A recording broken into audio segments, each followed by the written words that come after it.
Good evening. I'm Storm Team meteorologist Erica Martin with an update on your weather on WXEdge.com. This is a lifestyle forecast, and tonight I have the executive producer of Sportzedge, Kels Dayton. He's going to give us some football tips. You know, the weather's looking really good for the rest of the week into the first half of the weekend. Temperatures ideal, but we're going to talk a little bit about what you think the ideal football forecast is, and is that the case for tomorrow? Well, when I think football, I think cold weather, Eric. I think Okay. cold games. I think Patriots, maybe Adam Vinatieri in the snow, kicking that field goal like 45 yards, whatever that was. So I think crisp autumn air. That's what I think about when I think about football. Okay, so tonight, let's take a look at our forecast for tonight. We have temperatures in the 20s and 30s, mostly clear skies and calm winds. And tomorrow, we're going to top out in the low to mid 50s, Kels, with southerly winds up to 15 miles per hour. What do you think about that? How does that work out for football? I think it's going to be good. I think it's going to be interesting field goal kicking wise. I think the wind is always interesting there. We saw some games in Canada last week actually where the wind was crazy. It was 22-yard field goals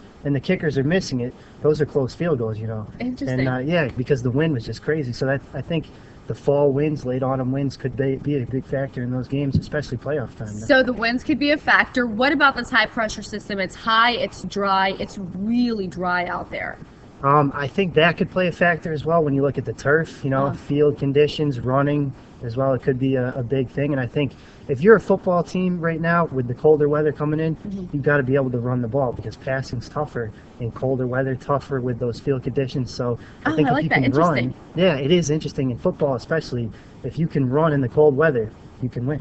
Okay, so tell me a little bit about that because that's actually a little bit more interesting there. Let's take a quick look at our lifestyle forecast for tomorrow. We see sunshine is going to be good to great, mostly clear skies, a couple of extra clouds developing later on tomorrow, and we'll talk about the games going on tomorrow in just one moment. The winds are going to be okay, as you saw there, with a southerly component and a little bit more aggressive for the first half of the day, but really not a big issue. Boaters, well, that's not the case here, but it's going to be okay. And then temperatures good to great. So let's quickly talk about that. So what's the first thing you're looking at when I talk about the lifestyle forecast? I think when you look at the fact that it's going to be a little bit chillier as we get into these winter months and the playoff games, especially because you look at, I think December 2nd to December 6th is the championship round for football. So I think those games are going to be really interesting when you look at the fact maybe, I don't know if we're going to get snow or not, Right. but it could really impact some things because teams that can win in the playoffs need to be able to run the ball, need to be able to play good defense, and there's a lot of different systems in football.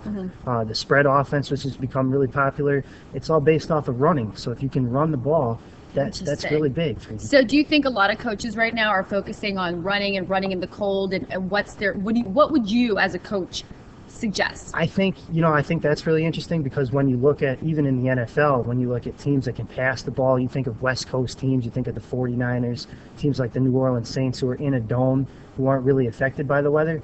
But then you look at the championship teams like the Giants, like the Patriots, cold weather teams that have been able to run the ball, that have been able to play defense. So I think that's a huge key in football and in high school football. So it's taxing on the body. It really is. I think definitely, and I think that's one of the things is when you get down to those games in the playoffs, they played so many games over the course of the year, your body's not the same as it was at the beginning. If you can run and continue to pound the ball, continue to be physical, that's what wins games. Oh, I'm so excited. Okay, so let's take a look at who's playing for tomorrow. I'm learning so much here from Kels. Okay, again, executive producer of Sportzedge.com. So let's talk about the games going on tomorrow. Some of them at least. Weaver at Talon, going to be a big game there as well. You look at Weaver, obviously those inner city kids going out to Talon. Norwalk at Staples, I think that's a big game for Staples Academy. And Derby at Woodland.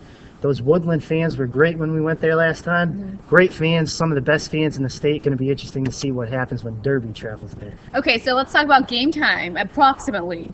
When does the first game start? Just give us a rough time. Usually around 7 o'clock. Okay. So right around that time. Could be some games, 6 o'clock, 6:30. There's usually a couple afternoon games, but mostly 7 o'clock are into those Friday night lights. Okay. So that's good because it's going to be a little bit warmer for tomorrow, and then those winds are going to calm down just a little bit. So maybe not as taxing as you were talking about, but keep in mind it's only getting colder, as Kels mentioned. December's right around the corner, so you got to be sure you're in shape. It's hard to believe December's right around the corner. Right, it is. I can't believe it. Yeah, it came came so fast, and you know It was what? just summer. It was just summer, and it's going to be just winter in just one moment. So, of course, you can always log on to sportsedge.com rather, and find out more information about high school football and all things sports. And again, this is our executive producer of Sportsedge.com. Kels is going to be joining me often now. We're really going to start talking about lifestyle and sports and how weather, of course, does affect a player in every capacity. We have hockey. What else do we have going on?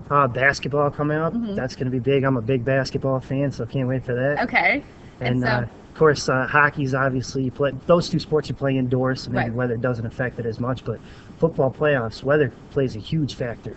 all right. Good luck, guys, tomorrow. And here it is, sportsedge.com.